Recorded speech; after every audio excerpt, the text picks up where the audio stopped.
Have the buyers meet you at the office, meet you at a nearby Jeff Glover and Associates office, or meet you at a Starbucks, or better yet, meet them at their house.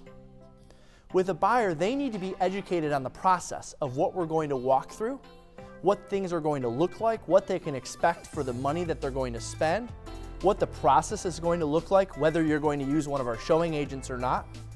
They need to know exactly what's going to take place from start to finish.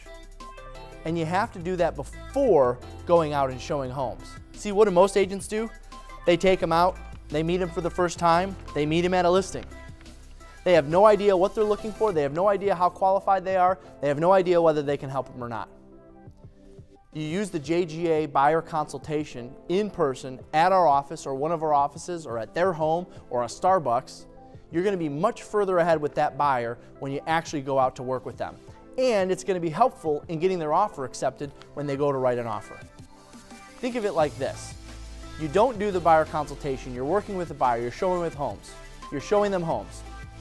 They see a property that they love. They have to have it. It's listed at $399.9.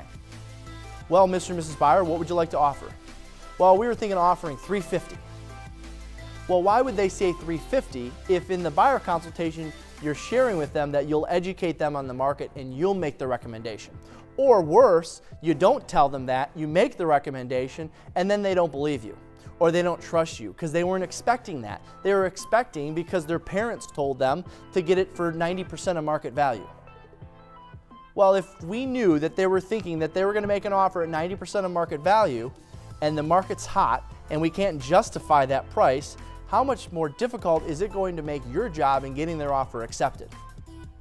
See, things like that will happen if you don't do a buyer consultation, if you don't set the expectation up front. So make sure you're getting them into one of our offices, meeting them at their house, or meeting them at a local Starbucks or a coffee shop. Well, why would I meet them at their house if they're not going to be, if they're going to be buying a home? Well, we know that 30% of buyers have homes to sell. So if you knew that every 1 in 3 or every 1 in 4 buyers or every 1 in 5 buyers that you're going and meeting with, you're meeting them at their house, what better way to bring up the conversation? By the way, will you need to sell this home? Oh yeah, what do you think we should do first? Should we sell first and then buy? Most buyers don't even know the answer to that question. A lender will be able to answer that question for them. But if they need to sell, guess what they need to know next? What can we get for our home? Well, you can start that conversation and have that conversation when you're with them face to face in their home. You can't do it if you're meeting them out at some other property. So rule of thumb is either at the office or at their home. And if they come to the office first, guess what? Your follow-up appointment is at their home. So you can give them a market analysis if they're going to need to sell their home.